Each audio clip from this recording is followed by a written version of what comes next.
This is History for the Reckoning, a podcast that dives deep into the history that's hard to hear but critical to understand. Season 1, American Concentration Camps, the story of World War II Japanese incarceration. Welcome back to the podcast. I'm your host, Spencer Ford. In our last few episodes, we've learned about the Supreme Court cases that brought the incarceration to an end, as well as the Japanese American Claims Act, a small and disastrous attempt by the government to make some right out of the damage done to the Japanese community. But the story of the incarceration doesn't end there, much as the government would have wanted it to. Over the decades post-World War II, members of the Japanese American community fought for redress and reparations for the wrongs the government had committed to incredible success. And to tell us how it all came about is my esteemed guest, John Tateishi. John literally wrote the book on the redress movement, entitled Redress, the Inside Story of the Successful Campaign for Japanese American Reparations. And he could write the book because he was there for almost every step of the process, even serving for a time as the redress director for the Japanese American Citizens League. John, thank you for joining me today. Oh, thank you for inviting me. This is, I'm looking forward to this. Oh, thank you so much. So directly after the war, we heard from Eric Muller how the Evacuation Claims Act was passed by Congress, and it was a disaster. It was a total mess. But also that maybe there were hard feelings toward the JACL after the war because the JACL had been complicit in the entire incarceration. I wonder, as these things happened in succession after the war, what were the feelings in the Japanese American community? Well, the community was really pretty anti-JACL by then because first, the cooperation, the counsel to the community to cooperate with the government, go silently into the camps. And it was bizarre because this is how we were going to show our loyalty.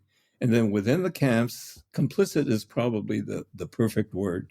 The JACL worked with the administrators of the camps to basically put everyone in line where they wanted them.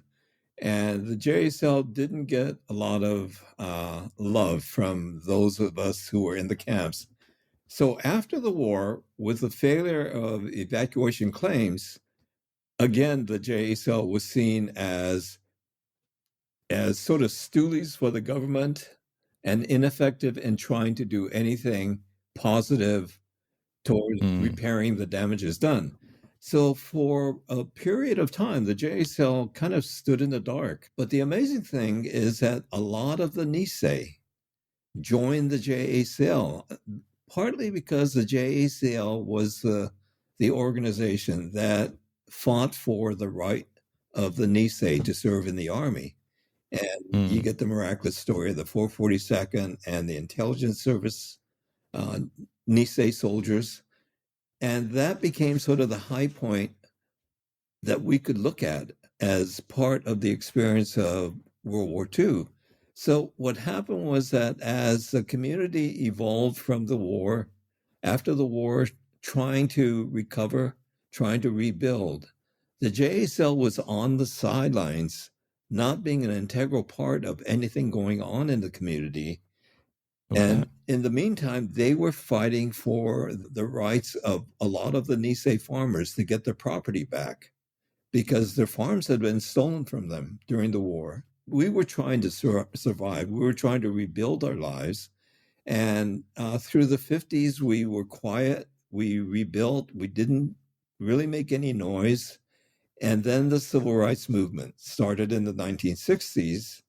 And that changed everything for every non-white community in the United States. The Black community, of course, Latinos, and Asians, the Japanese American community, which was still basically silent. But what happened was the evolution of the civil rights movement awakened all of us to the idea that you can actually change things. It was a social revolution.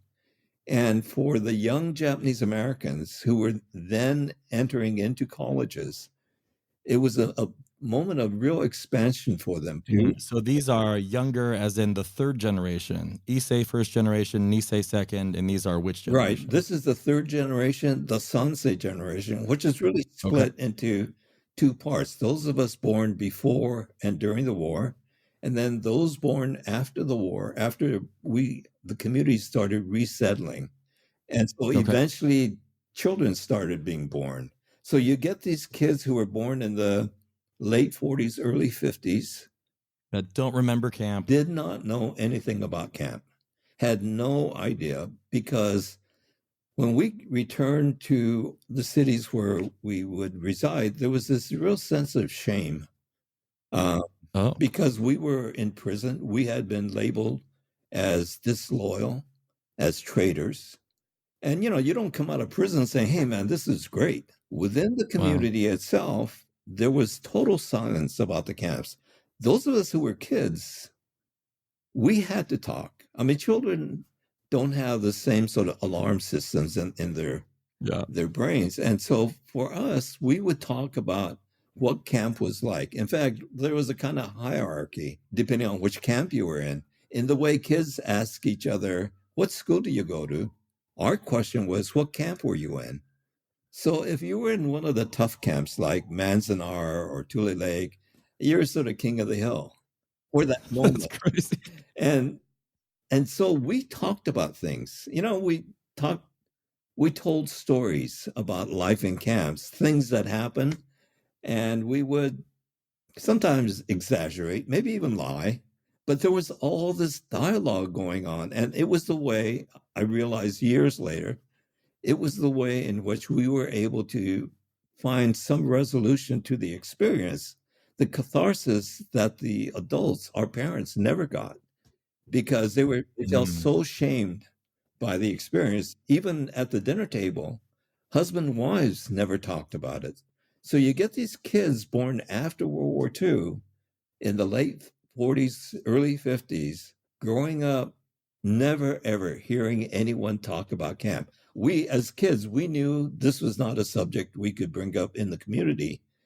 And so as the adults guided us through our resettling and integrating back into mainstream, that was the one thing that was unspoken as a prohibition. So as these younger kids started going to colleges, they would take American history. And every now and then some professor would, in talking about World War II, would say, oh, and by the way, it was sort of a footnote. By the way, the Japanese American community was put into these detention centers for their own protection. And that was Right. all these young sanseis would hear.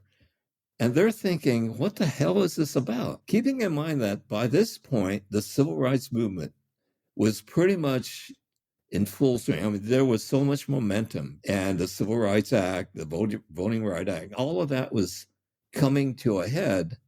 And then these young sanseis started hearing about camps. They talked among themselves.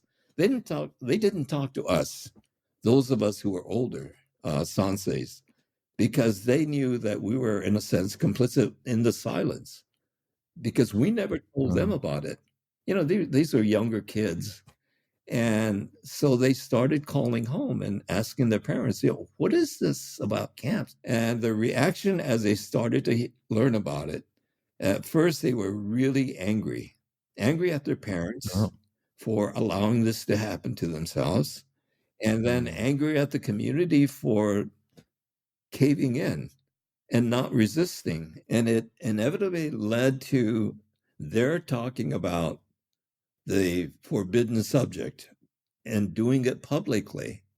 And there was a group in Los Angeles, young street activists, who started talking about it in J-Town, in Little Tokyo, and raising this issue and demanding honesty and truth.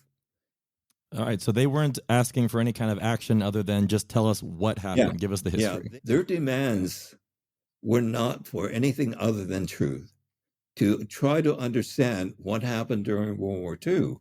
That evolved into a group down in Los Angeles that called itself EO 9066 Inc. That was the number of the executive order that President Roosevelt signed. They were the ones who started the redress movement. They're the ones who raised the issue publicly and demanded answers. And now the Nisei were unable to hide behind the silence that they had maintained for so long. In 1970, there was a man named Edison Uno, who was part of the JACL, who introduced a resolution at the convention in Chicago.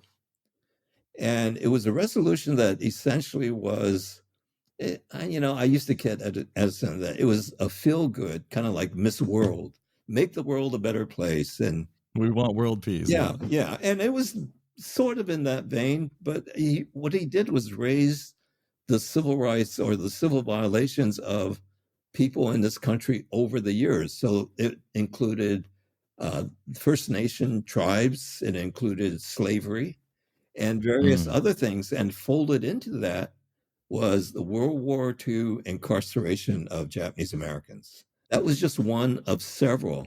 So you throw it against the wall, and in the JA cell, there was one thing that stuck. And, it wasn't as if the members of the JA cell in that convention suddenly stood up and said, yeah, we're going to do this. There was a lot of concern and fear, trepidation, and a lot of not understanding what this really meant, except it would be exposure. And it was, I look at that and I think that was a really courageous thing for Edison to do and for the JESL representatives, delegates at that convention, to vote unanimously on that resolution to say, wow, the World War II treatment of Japanese Americans will be our primary issue, our action issue for the next 2 years to the next convention. So can I ask, at this point, we're in the 60s, has the JCL leadership turned over since the wartime? So like the Mike Masaokas and people like that have already... No, not really. I mean, Mike was fundamental to a lot that the JCL did, even during the redress movement, even though he wasn't officially a part of it. But the leadership of the JCL, this resolution was introduced in 1970. And the JCL meets every 2 years in convention. And so over the 2 years, chapters would discuss issues that were on the priority list, the action list. And the one thing that stood at the top of every chapter's list was what was then called reparations. And oh, wow. Although the term was there, it wasn't an issue at that point about doing something that would be sort of a restitution for the failure of protecting our rights. It was simply to bring the issue up and to evolve it into a discussion and to see where that went. So not a discussion necessarily with the U.S. government, but just within the JA community? Yeah, just within the JSL community. But what's interesting is that the community at large, the Japanese American community, was angry that the JSL was doing this. And, it was like, how dare you bring this up? We don't talk about camp. 25 years later, the same shame, the same feelings of keep it quiet. It was very, very emotional. And keeping in mind also that the JSL was complicit in a lot of things that it would rather forget about. That's why it is so surprising that in 1970 they voted unanimously. It wasn't unanimous as much as it was a very strong vote to raise the issue. You have to remember, those who join a civil rights organization are cut from a different cloth. And, you go into a civil rights organization expecting to fight for the rights of people, whether it's your rights or someone else's. That's your role as a civil rights organization. And yet for us, for the JSL, it was really to look at the issue of what happened to us, to try to understand it. And so for the first 2 years, that was a lot of the discussion within the organization.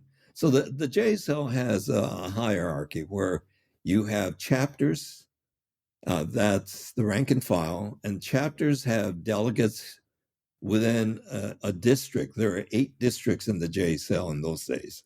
So each chapter sends a delegate to the district meetings. The district then has its own conversation about issues, debates. And the 8 districts would come together as part of the national board of the JSL. There were 6 elected officers, vice president of planning, of public affairs, etc. And then you have these 8 governors from these districts. They're the ones who had the power. They're the who had the rank and file behind them. But I can tell you that within each chapter, it was so controversial to talk about camp because we just didn't do that. So what happened was the elders in the organization resisted this. They're the ones who voted no on the resolution. They're the ones who sort of reprimanded those of us who were younger, and with some sense of condemnation to tell us, you stay silent. Our way is silence. We do not do this kind of thing. We don't broach this in the community. So while this is going on in the JSL, the community is really angry, saying, how dare you do this? And the elders were really upset.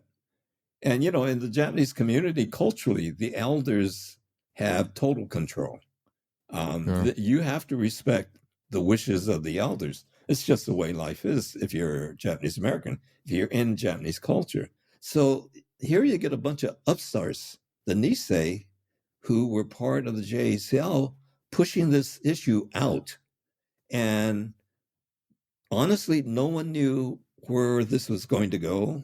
So by 2 years later, the resolution was reintroduced, and it was going to be the top priority of the JACL forever. And then 2 years after that, at the convention, this is 4 years after introduction, the idea of money came up, and all hell broke loose because culturally, you do not do this in the community. You do not demand money. The elders would say to us, first of all, you disrespect us by all this noise you're making. And second of all, to raise the issue of money, we don't do that. So that when the money issue came up, what it did was give focus to this whole movement that was evolving within the JACL.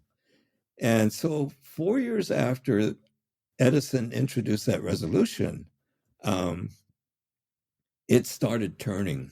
I mean, this was like a hard right turn into a discussion that would become very uncomfortable. At the 4-year point, as that conversation came up during the council meeting, it got really heated, a lot of anger and a lot of finger pointing and having to examine the right of the JACL to take on this issue with this controversial spearhead on it, when the JACL's role was questioned. And a lot of the members did have privately a lot of concern about, having been the bad guys. But the JACL members were mostly veterans. And so they had a different kind of chip on their shoulder. And their feeling was, we fought for this country. We gave up everything.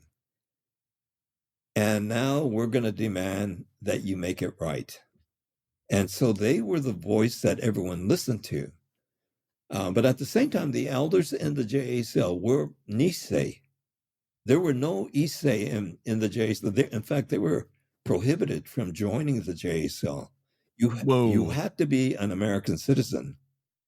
And there was a reason for that. As they developed this organization, it was because, as World War II showed, the government did not trust us and saw us as agents of Tokyo. And so as the JACL formed 10 years before World War II started, this was already a part of their lives, the Japanese community, always being seen as foreign. So as they formed the organization, they were careful not to put it into any written document, but it was understood that Issei were not invited to join. And so it was the Nisei who were the heads of this organization. They were the elders, and they were the most resistant to the idea of monetary reparations. But it had entered the discussion, and so by 1976, there was a convention in Sacramento, and Mike Masaoka, who had been strongly opposed to this whole idea, got up to the mic in the Sacramento convention and said, in the way Mike would say, I've been thinking about this, and I think we need to ask for monetary compensation. But I think we need to do more. We need to ask for individual compensation. And that blew the roof off the convention floor. And Okay, yeah. Tell me what the distinction is there. it's one thing if you ask for a trust fund, then there's some way to justify to say, well, I'm not going to benefit from this. This is going to the community.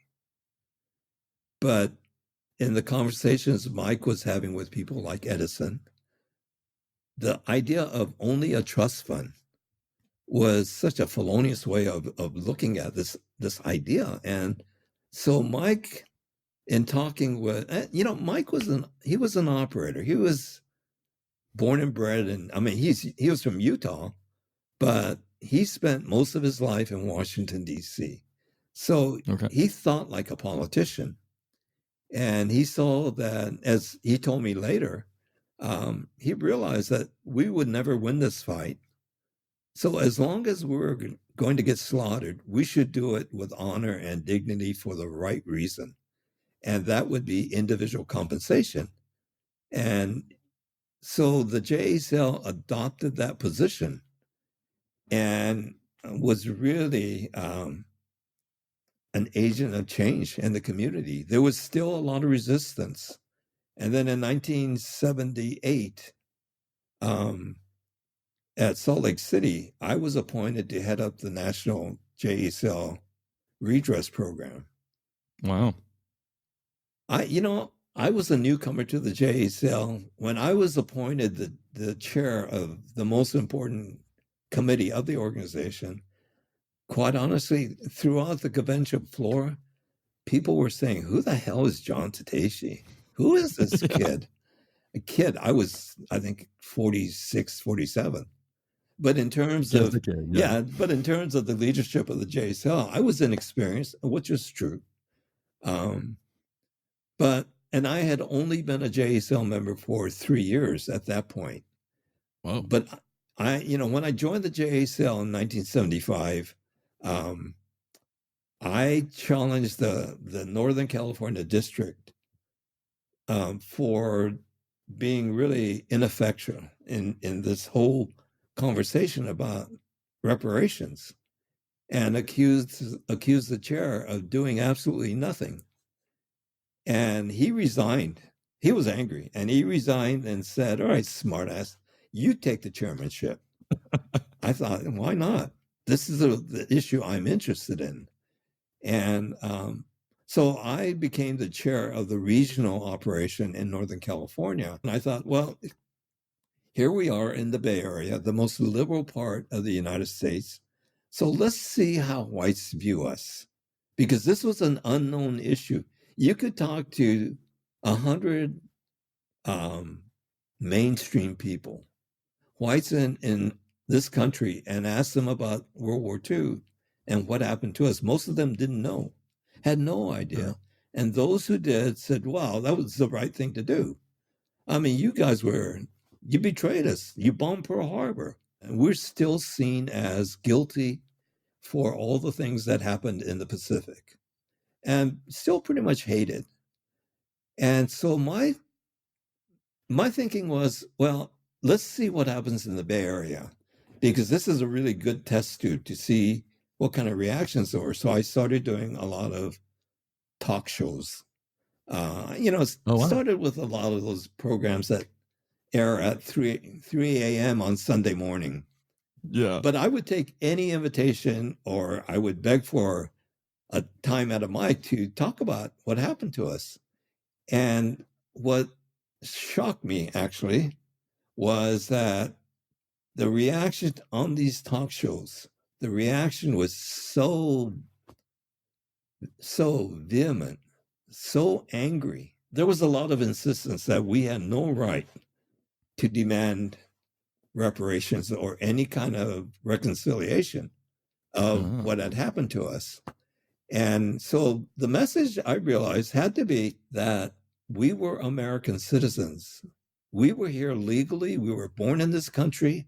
We were like any other Americans, but because of the way we looked, and for no other reason, we lost our rights, completely lost all of our rights, and were imprisoned without trial, without due process, and imprisoned for 3 years, and then given $25 per family to go home. The man who became the president at the Salt Lake City Convention was from San Francisco.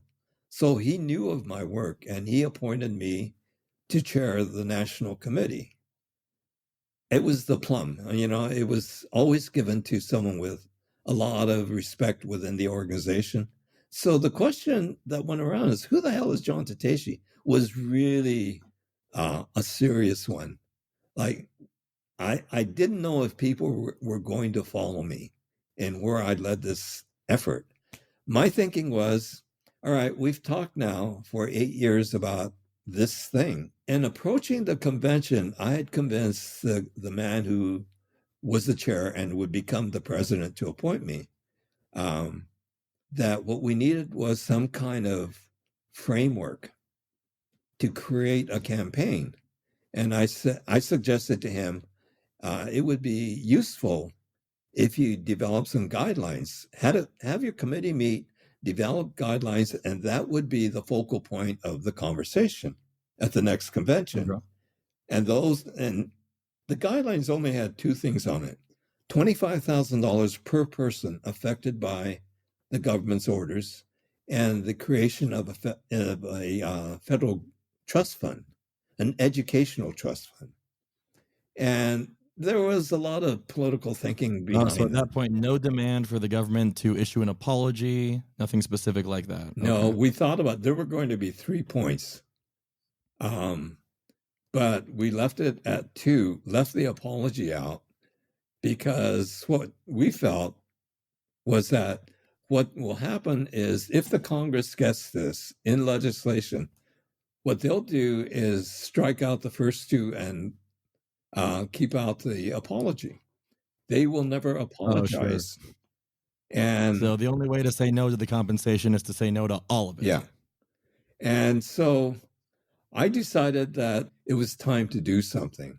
And so I wrote a press release as soon as I got appointed as the national chair, and sent it out to the wire services to say that on behalf of Japanese Americans, the JACL is demanding $25,000 and the creation of a trust fund for the loss of constitutional rights during World War II.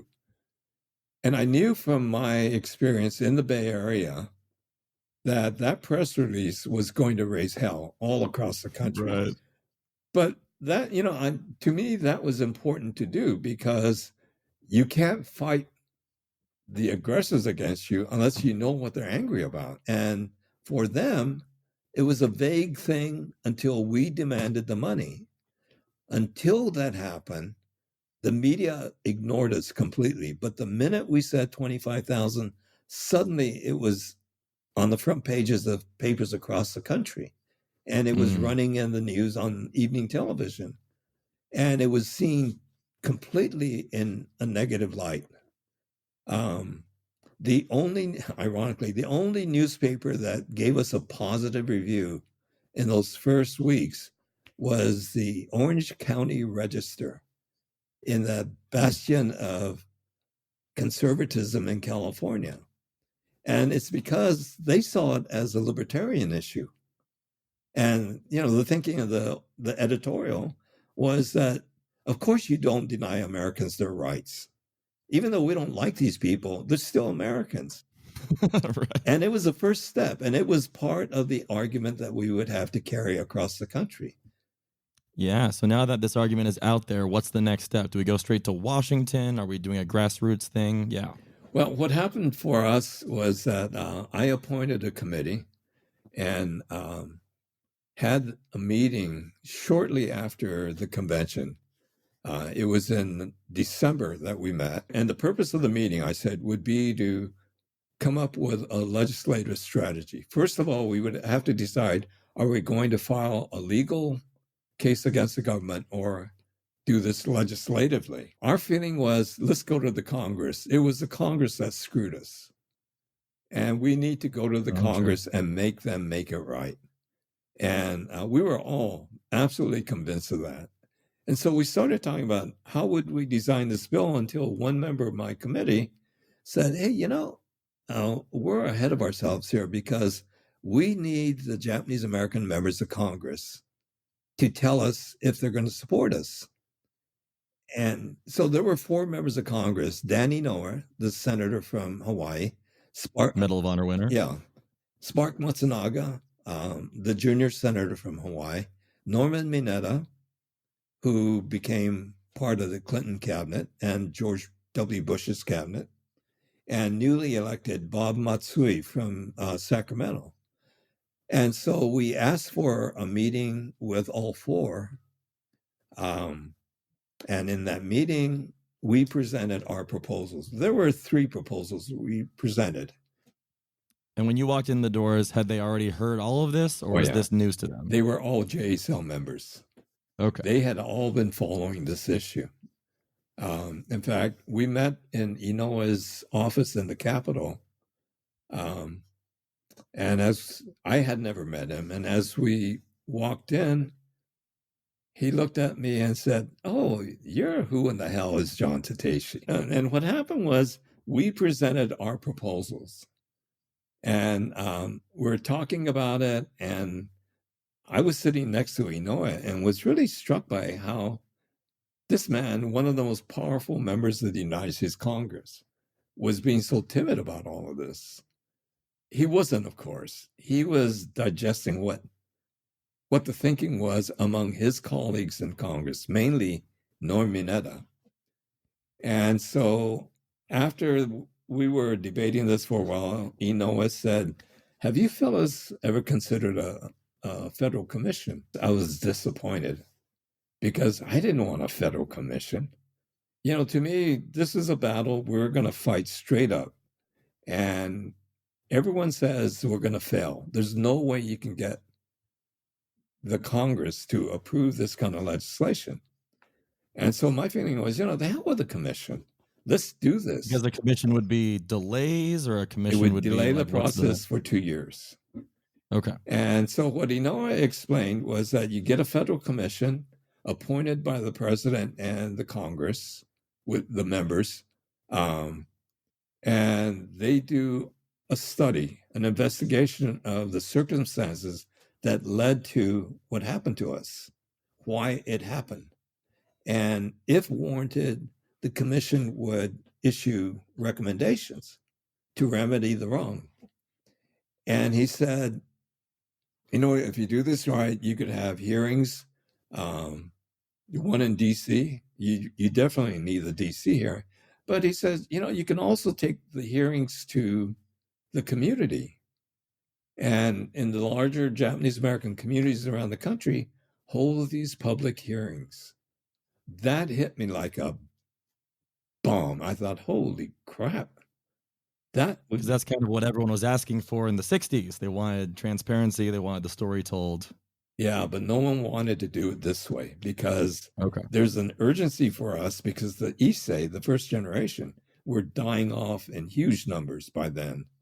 And we knew this would be a delay. So Inoue said, so you get this government report, and with a government report, there's no way we can reject it. And he said, the hearings in the community, if you do it right, you'll get every national network to cover the hearings. It'll be on the news every day. And the thing that was intriguing to me was to have these hearings where Japanese Americans testified. This would be the first and only opportunity for the Nisei to express their anger, their bitterness, their pain. After the meeting broke up and we were going out, Inoue stopped me and he said, come by my office later. So I went to see him privately, and he said to me, that's just a suggestion, but you guys do what you feel like you need to do. You give us the outline for a bill and we will carry it. Norm will carry it in the House, and Sparky and I will carry it in the Senate. Okay, so in order to set up a federal commission, a bill has to pass both houses of Congress. Right. And so my committee met in March of 1979. And my committee made the decision very reluctantly to pursue a commission strategy. None of us liked the idea. We all said things like, this is a delay tactic. We're going to have to fight this at one point or another. Let's just start that way. Get a bill, have an honest fight on the Hill, and we'll go down in flames, but at least it would be with integrity and honor. And at that point, in all of the conversations I was having with members of Congress and the conversations I was having with the American public, I had changed my mind. I thought, no, I don't want this to be something that fails. I think we have a chance.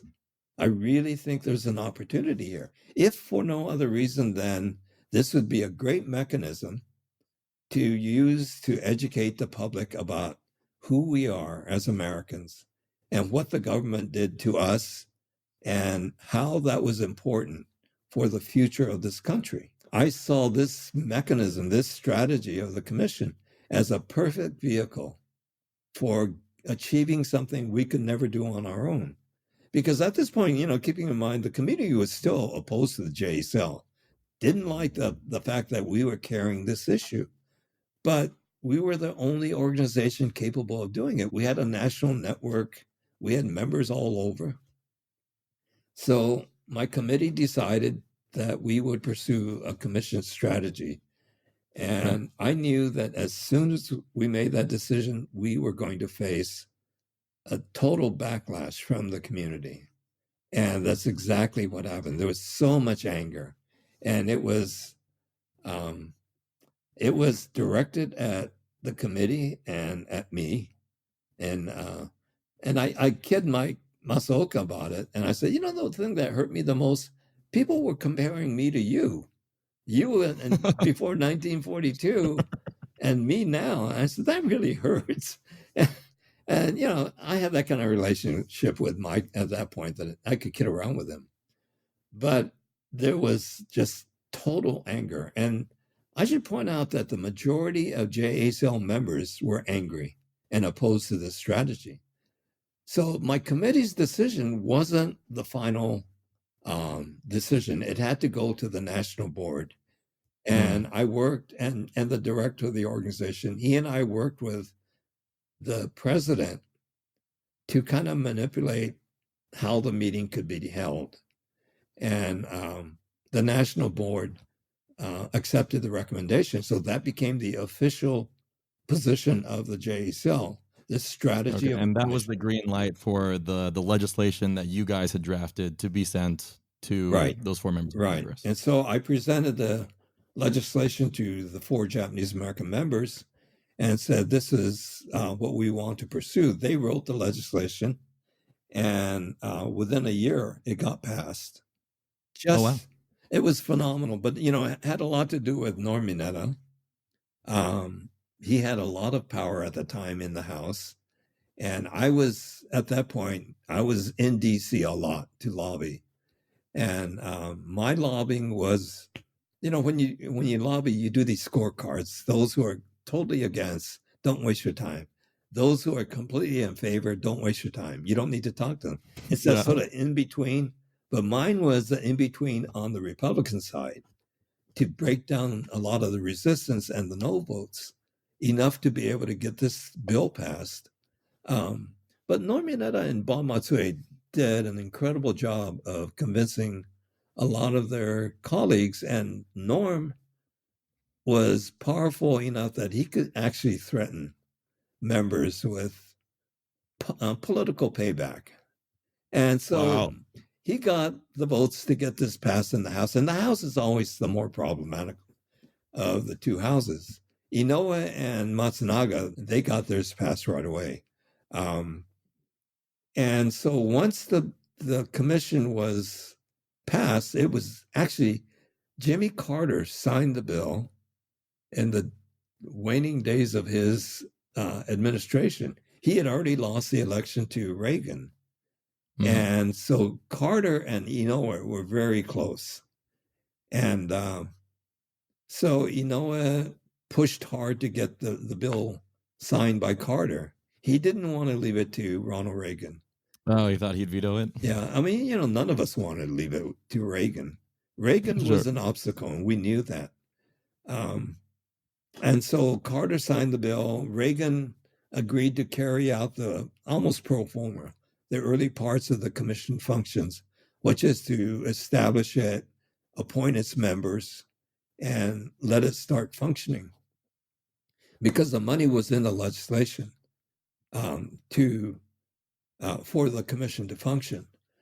And so the commission formed, and in 1981, in the early summer, started holding hearings, starting with Washington, D.C., and that was just the big wigs wanting to have their name on it. Totally. Very sort of meaningless speeches. And then the real crux of the hearings starting in Los Angeles, 3 days in L.A., 3 in San Francisco, 3 in Seattle, and 3 in Chicago. Okay, yeah. So set the scene for like LA as an example. Where were they held? What was the room like? It was in a government building with an auditorium, and not large. The room would hold maybe 500 people, maybe more. Okay. But it was packed. And All right. At the front, on the stage, were the commissioners representing the United States government, and in front of them were the witness tables. The chair of the commission was a woman named Joan Bernstein, who had been legal counsel for HHS and an old veteran of Washington politics. Tough as nails. Nicest person, but boy, I dealt with Bernstein a lot. And there was Arthur Goldberg, former UN ambassador. There were former members of Congress who had since retired from Congress, and mainly officials. There was only one sitting member of Congress on the commission, and that was a man named Dan Lundgren, representative from the Long Beach area, Southern California. It sounds like the commission was not did not have Japanese Americans on it. These were representing. We had one Japanese American, and a guy named William Marutani, who was a judge in Pennsylvania. We had argued to get one Japanese American on the commission because they needed someone who personally understood what the experience was like in the conversations they would have. And it was interesting because our intent was to have an inside man, because I needed to know what was going on.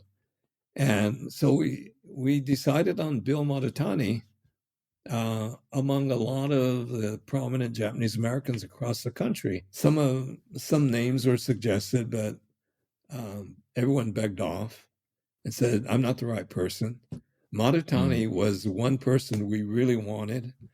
And he agreed to have his name submitted.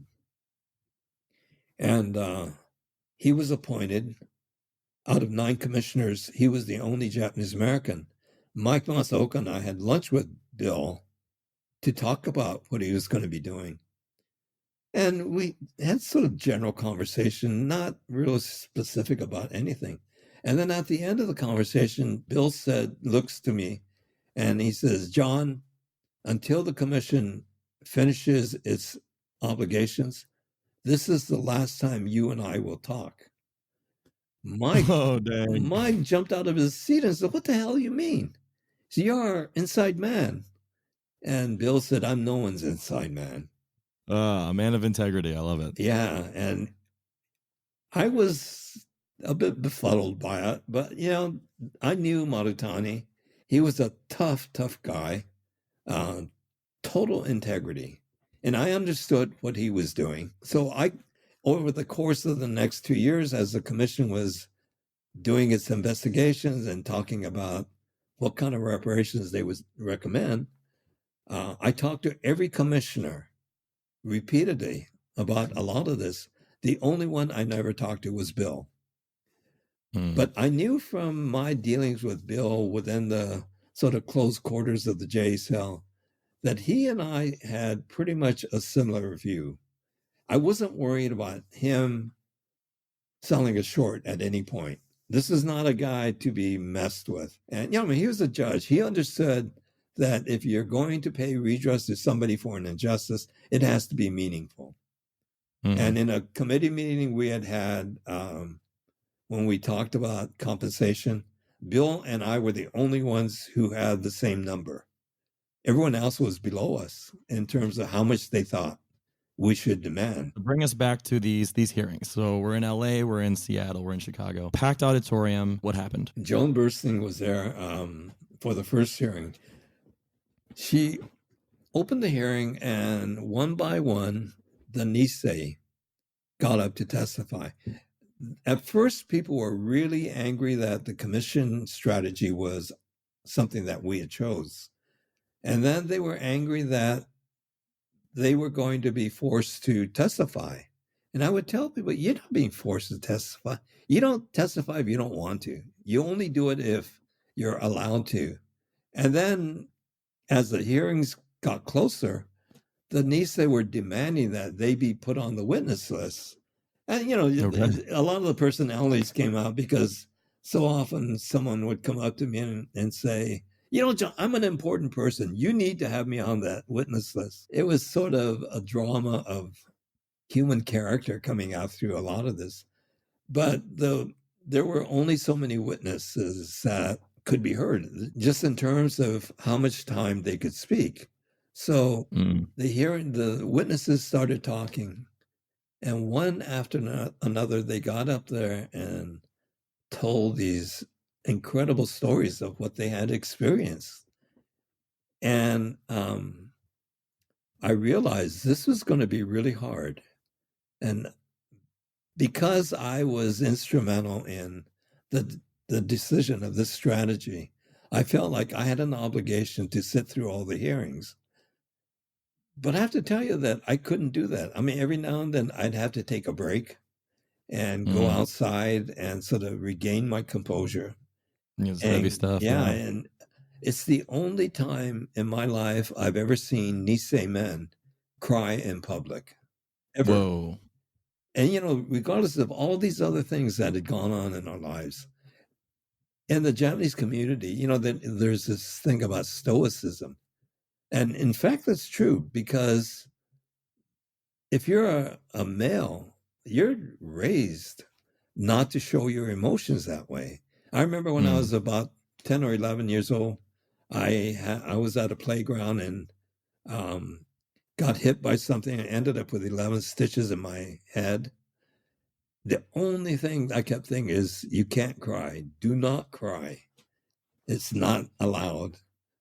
Okay. And so in this commission meeting, you see men breaking down as they tell their story. Sobbing, some of them. And it was really difficult. I felt guilty at first and thought, what am I putting them through? But as I heard more and more stories being told, I realized that this is having an impact both on them, the witnesses, and on the commissioners, having to sit through all of this. Yes, let me ask you, when these witnesses came up, you guys had chosen who was going to be put forth. What was the focus? Were you going for a focus in time, focus in experience? Did you want the most horrific experiences? Did you want the most general experiences? Did you want camp experiences versus assembly center experiences? Well, I worked with the commission staff on developing the witness list, and what they were interested in was hearing the different kinds of experiences we had undergone through the camp, the whole World War II episode. So there were those so-called volunteer evacuees. There were veterans. There were those who resisted, and those who were angry in the camps. Some people who took part in riots. The probably some of the strongest voices were the veterans who were proud of their having done what they did. And these are veterans, those who had volunteered from the camps? yeah. Okay, wow. Keep in mind that it was a JA cell that pushed to have be allowed to have Nisei soldiers. And Right. so a lot of them came from the camps, and a whole unit from Hawaii joined. And that's where Daniel Inouye was, Spark Matsunaga. Yeah. And so these So when witnesses, these soldiers were testifying, they were testifying about their experience before they joined the armed forces, or why would you have a veteran testify?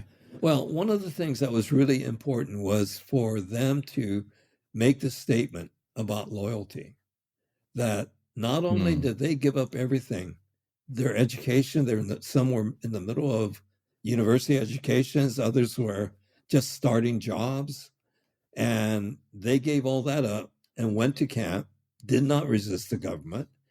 And having lost everything, the government then comes in and offers them an opportunity to show their loyalty by volunteering for the service.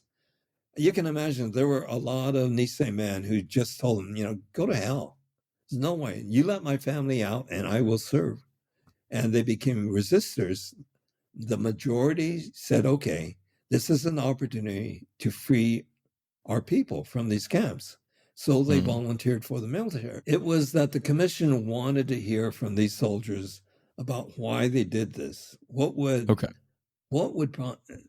make them want to do something so absurd, having lost everything, to say, I'm going to go die for my country, even though my country screwed me. And so it was the commission staff, under the directions or directives of Bernstein, to try to get a sampling of a lot of different experiences. And it wasn't just Nisei. I mean, there were panels of psychologists talking about the impact of that experience on our lives as a community. There were lawyers who talked about panels of lawyers who talked about the legal implications of what happened. But mainly it was the individuals who went through the experience talking about what they had given up. And the incredible thing is, almost every one of them said, but I still believe in America. This is my country. And I believe in the ideals, even though I'd lost all of those. It was heartbreaking. It was really very tearful and painful to hear one after another. But, there were 3 days in LA, San Francisco, Seattle, Chicago. And the commission worked to try to get something that would give them a sense of the shape of the World War II experience of Japanese Americans. So the selection were based on experience. But I kept saying, what's really important is that you let individuals talk about what their experience was like. You need to have the community talk. And they kept that in mind. And so it was all very personal. And so these hearings took place around the country. And by the way, the Aleut tribe in Alaska had been brought onto our bill last minute. And I had no idea. Oh, so these are Native Alaskan tribe. From the Pribilof Islands, the Aleuts. And Inouye approached me one day and he said, look, they went through a similar kind of experience, but we need Ted Young to get his Republicans to support us. And so it was because we wanted the Republican vote. And these were people who would get us that vote. But, they deserved it. I mean, they went through a horrific experience. And so these hearings took place. There were 2 up in Alaska. And once the hearings were done, the commission staff did its research, put everything together, and came out with a report titled Personal Justice Denied, which came out in 1983. A 400-page study about what had happened, how it happened, and where the failures were. And it talks about racism, it talks about hysteria, talks about a lack of political will, political leadership, and was a pretty strong indictment of the government. What was interesting is that Inoue and I had talked about this, and he said, if you let the report come out on its own without anything else, that in itself will get national coverage in the news. So we made a deal with the commissioners that we wanted to delay the recommendations for 3 or 4 months. And so the report came out, and as Inoue predicted, it was national news. And it cited a lot of the failings of the government in protecting our rights as Americans. So that came out, and then about 4 months later, the recommendations came out, and it didn't quite fit what we wanted. Yeah, so what were their list of recommendations? They came out with a recommendation for $20,000, the creation of a trust fund, and an official apology by the president. Oh, so that sounds like exactly what you guys asked for. Exactly. Well, our figure, JSL, was 25,000. And I used to have debates with different members of the commission. Arthur Goldberg, for example, said, "What are you talking about, 25,000? You should demand 50,000. You need to go lobby the rest of my colleagues and tell them you want $50,000." But basic haggling, you start high. Yeah, but there's also this thing about political reality that you take it up there and at that level, and it gets turned down because it's too much money. And so I think it all came down to a meeting I had with Bernstein, where she said, we're about to release the recommendations. I just wanted you to know that it's not going to be 25,000. And I said, how much are you going to recommend? She said, 20,000. And I asked her why. And she said, because we don't want anyone to think we're under the thumb of the JACL. I said, easy, Jody. Why don't you recommend 30,000? Then people will know you're really not under our influence. Yeah. She gave me that look of, oh, John, don't be stupid. So the recommendation was $20,000. We had made a statement that we would accept whatever the commission recommended. There were other things going on. I had read so many of the documents that the commission staff was going to be looking at. There's no way you could go through those documents and say, oh, it was justified. There's so much manipulation and so much lying that it was clear this was purely a racist act.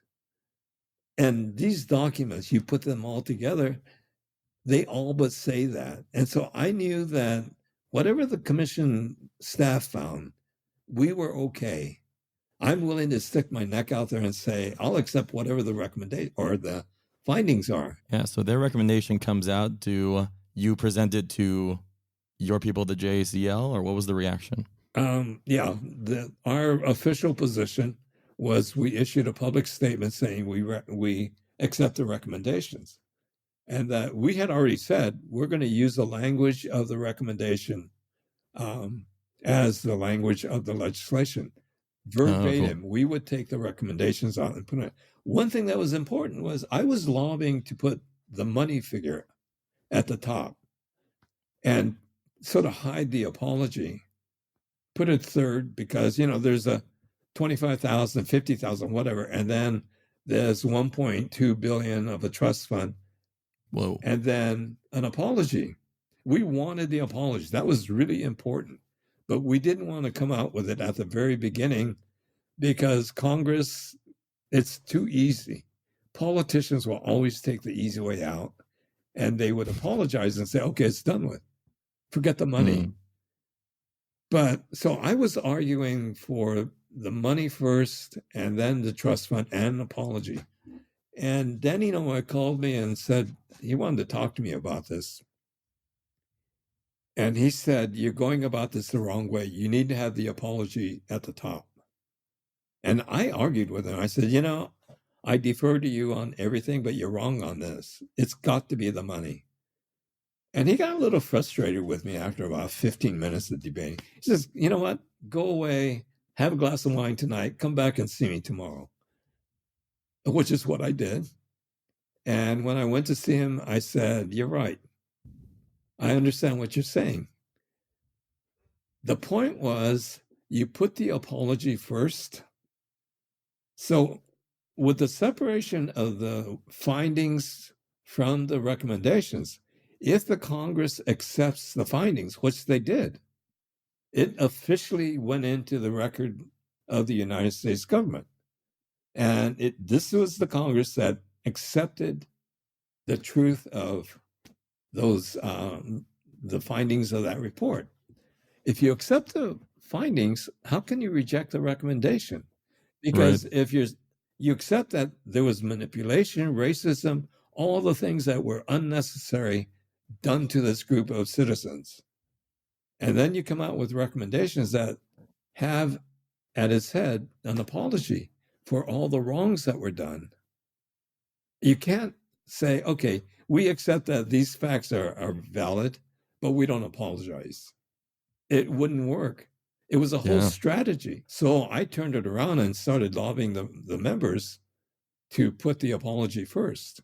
And they all caught on right away. And so the recommendations as they came out was for an apology by the Congress and the United States president, $25,000 or $20,000 compensation, and the creation of a federal trust fund, educational trust fund.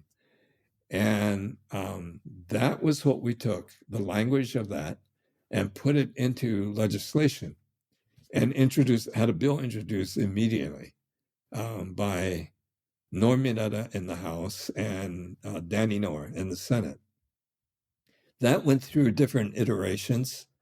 And finally, I think it was in 85, I was talking with the legislative director in Norm Mineta's office, a guy named Glenn Roberts.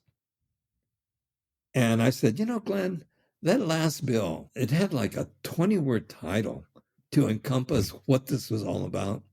You know, Commission on Wartime Relocation and Internment of Civilians. I said, it's such a damn long title, and it has no appeal. And he agreed. He says, you know, I want to do something short, something put to the point. And we thought the perfect thing, of course, is Civil Rights Act, but that's not what this was. Then I came to his office one day, and he said, I have the language, the Civil Liberties Act of 1988. And that's what it became. And that was the bill that Ronald Reagan signed. What was interesting? So they introduced the bill. Tell me about the process of getting it passed. What were you doing? I guess first, as you told us before, when you started this campaign in the Bay Area, the American public was absolutely opposed. So was there any effort to do public communications at this point? Oh, yeah. Most of my free time, I was flying around the country to speak to audiences or going on radio or television to do call-in programs. I love the call-in programs because one thing about the American character is as long as their face isn't showing, they'll say anything. They'll give you the worst of what they have. And that to me was the most useful because they could throw stuff like that, you know, on the radio call-in. It was pretty violent, some of it. But I didn't mind that because it gave me a chance to address what I knew a lot of people were feeling. This person was only echoing what a majority of people felt about us and misunderstood about us. And my point was constantly that, you know, we're American citizens. So you're saying it's okay to suspend the rights of Americans because you don't like the way someone looks. Is that what you're saying? The Constitution has no meaning? Well, maybe today, but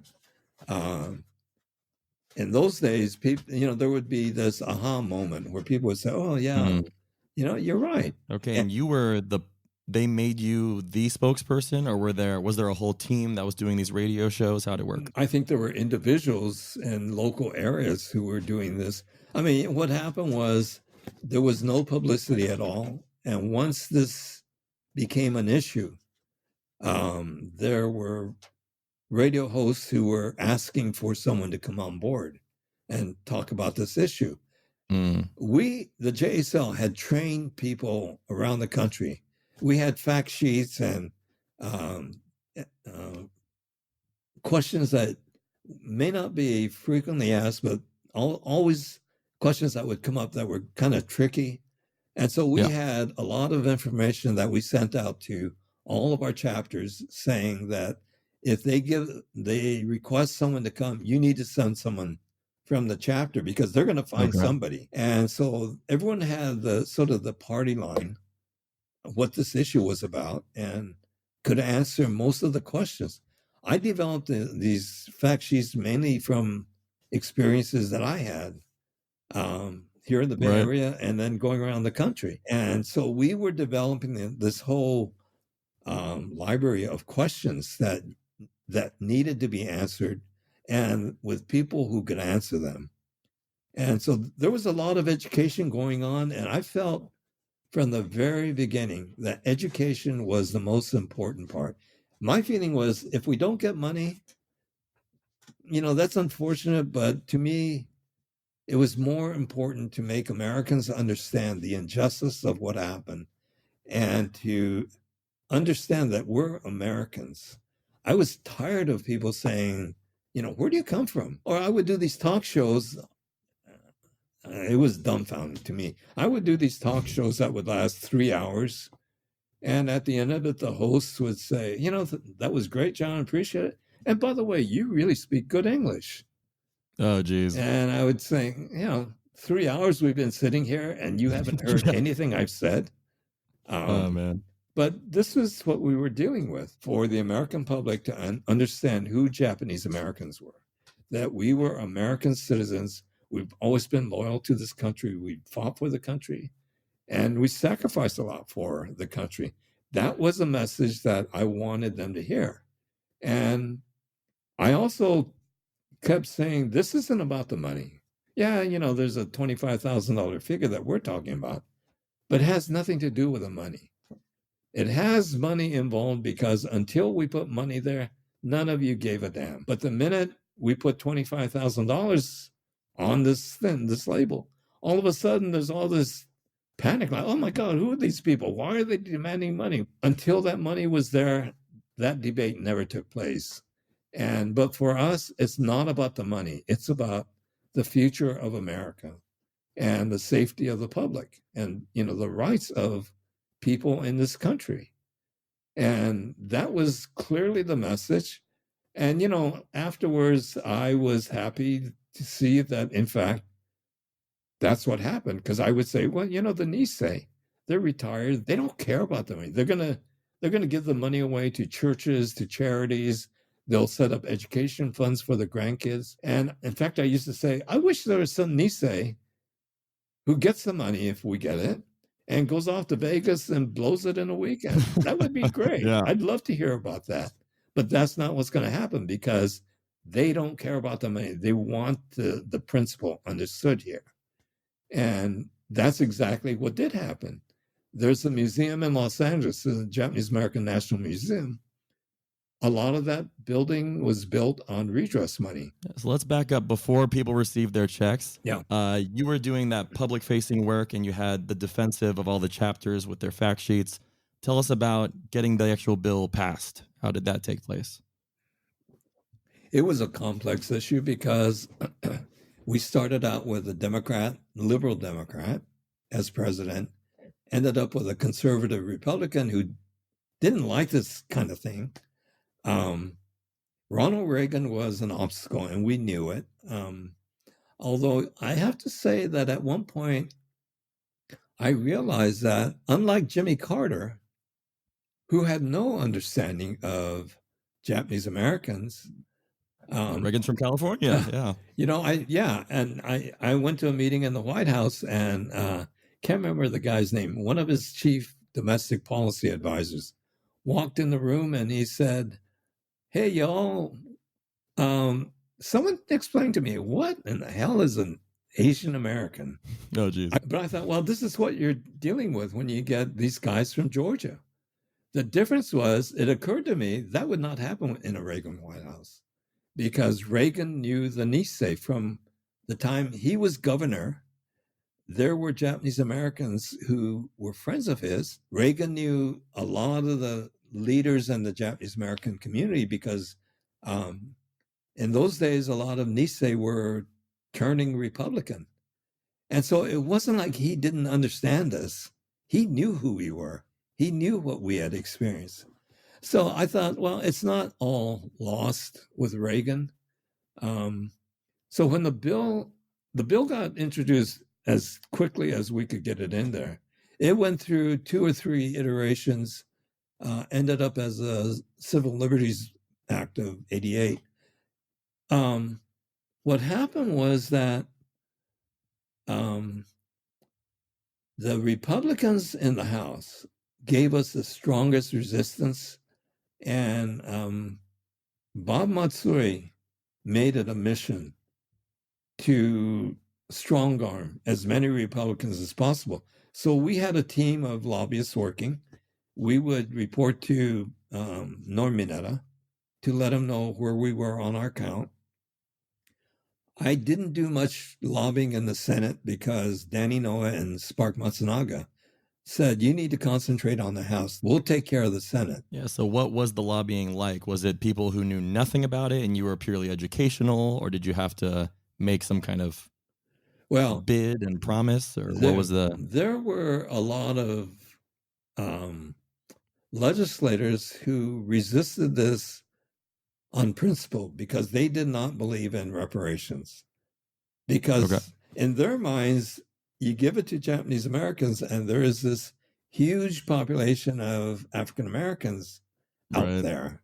You can't open the door. So it wasn't so much they were fighting us, they were fighting the concept.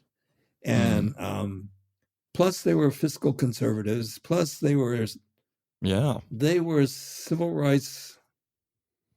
And they were not in agreement with civil rights as a legislative agenda. And they felt that the civil rights movement got bulldozed through the Congress, and they were not happy about it. They didn't like the fact that we were there demanding basically equal treatment, when in their minds we had some kind of role in causing our own misery. So it was a matter of, when you work congressional offices, you always start with the lowest level aide, the kid who came from the hometown because his uncle knew someone who knew the member. So you get this kid who doesn't know anything, and you have to work your way through that strata, get past this kid, and get to the legislative director or the chief of staff. And then you talk to the member. There's some dues paying, and it's hard, grinding work. What do you think, based on these are fiscal conservatives, they don't want to open the door to reparations at all? What was the tipping point? What helped them to vote? A lot of them had no understanding of what happened and why it happened. We, even with this report, this 400-page report, I would turn to a certain page and say, Congressman, read that. It'll tell you what, and they all had this report. Every member got a copy. And they wouldn't want to read it. So I would summarize and try to get them to understand that this is a really important issue for the nation. What I realized as I was arguing these points, they didn't give a damn. They didn't like me sitting there because I wasn't white. And this is, in their mind, you're either part of mainstream or you're part of that community that demands things. And very narrow-minded in their thinking. Yeah. And so they would see me as part of that other group that was demanding something, that felt like we're owed something. And I would say to them, we don't care about this stuff. We don't care about the money. It's about the integrity of the Constitution. That's what we're fighting for. To them, that was highfalutin words for nothing.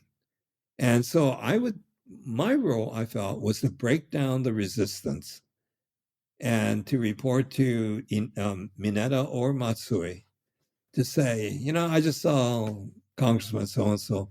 You might want to take a shot at him. He's really weakening.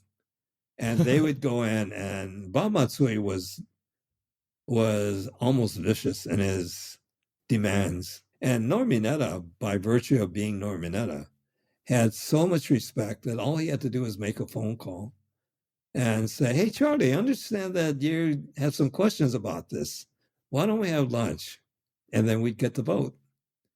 And so it was breaking down the resistance so that Bob or Norm could go in and get the vote. And, there were a lot of people trying to help out on this. We weren't being distracted by silly things. We were together as a community for the first time. And that was true through the last 3 years of the redress campaign. It made a huge difference. And so the lobbying was effective, the votes came through, and Reagan signed it. What was the reaction of the nation and the Japanese community directly after that? Well, the nation was surprised, but it was hailed as a good thing to have been done, and really gave a lot of praise to the Congress for having the courage to do this, because no one had ever tried this before, because it was considered impossible, because what it would require is a Congress to apologize. When has the Congress ever done that? So tell me, what form did that apology take? It said that the president, on behalf of the United States government, would issues an apology to those affected by the government's treatment. And those of us who got reparations money, it was accompanied by a letter. In my case, it was George H.W., who signed the letter. And it has the language in there on behalf of the American public and blah, blah, blah, and the apology and words of encouragement. What was the community's reaction to the apology part? Oh, everyone was ecstatic. And I'll tell you where it made a big difference. After 9/11, at that point, I had agreed to run the JSL as its director. I flew immediately to Washington and was lobbying members of Congress about things they were saying that were a reflection of what happened to us in 1942. And in fact, I would tell some members, everything you're saying about those people who are not guilty of anything, but who you those refuse people being Arab Americans, Muslim Americans. Muslims. Yeah. Everything you're saying about them is exactly what was being said about us in World War II, that they're foreign, they speak this different language, they dress different, their culture's different. And how do we know they're not carrying bombs under that weird clothing they wear? And I said, all you have to do is replace Muslim and Arabs with Japanese Americans. This is 1942 all over again. The difference is that for us, there were 120,000. We're now talking about a population of maybe 3 or 4 million. And I will tell you that you do this to them, you round them up and detain them, they will come to the Congress demanding reparations. And the JSL would be standing shoulder to shoulder with them, because we know now how this gets done. But what was really interesting to me was, in the process of going on the air, I had the same strategy. Education, you need to talk to the public. So as I was going around the country, and I would talk about why it was wrong for people to be so fearful of people who were innocent. And the fact that they dress differently has nothing to do with anything. And I would talk about what happened to us and how that was the same attitude against us and what happened to us during the war. And invariably, there would be someone, and usually a woman, who would call in and say, hey, we did this to Japanese Americans during World War II, and they demanded reparations. And it cost this country money and an apology, and we were wrong. We can't do that again. And to me, it was everything we had done with the redress campaign coming to a head, and the payoff of everything we had done and said that this was not for us. This was not a personal thing for us. This was for the future of the United States and for the foundations of democracy. And it was very gratifying to me personally to be in the heart of all this debate going on and to be able to see exactly what we had been able to carve out in protecting the Arab and Muslim American communities because of what our experience led to and what we were able to accomplish. I don't pretend to think that we had a lot to do with stopping what happened, the talk of a roundup and imprisonment. But I will tell you, Norm Mineta had an awful lot to do with it. He was sitting on the George Bush cabinet, and Norm used to talk about how there were comments. And he said to me once, John, you could just see them wanting to say it, that we need to imprison them. We need to keep America safe. And all it takes is for me to glare at them, and they won't say it because they know what I went through, what you went through.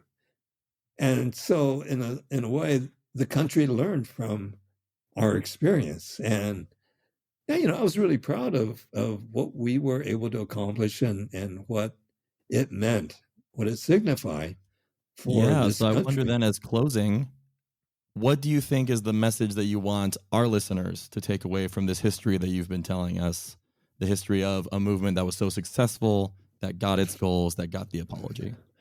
Well, in today's climate, it's a different world. It's much more threatening. It's really important to learn about and understand history and the things that went wrong and how, as a nation, we've had the courage to make them right. Not all of them. I mean, some of the worst injustices are still there. But at least this country has the ability to put right the things that, by mistake or intent, that it does wrong. And I think our experience both during World War II and in the redress campaign serves a really useful and vital lesson for those who despair right now at what this nation is. And there's a lot to despair. I understand that. And, it's going to take a lot to recover from what's going on and to rebuild our country as a democracy. And, we need to show the world that we are, in fact, the best democracy in the world. We are the beacon on the hill. And for that one moment during redress, I felt, my God, that's really true. We are that beacon on the hill. Yeah. And I hope we get there again. Well, John, thank you so much for sharing your expertise. I, too, hope that we get there again. Spencer, it's been a pleasure. Thank you. I really appreciate it.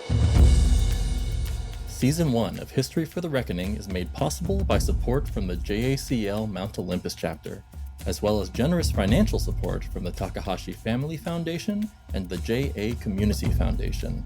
The music was produced by Patrick Coffin. If you want to support the show, follow us on Instagram at History for the Reckoning. Sign up for our newsletter at History for the Reckoning on Substack, where you'll also find the show notes for each episode, or support us financially through Patreon at patreon.com/historyforthereckoning.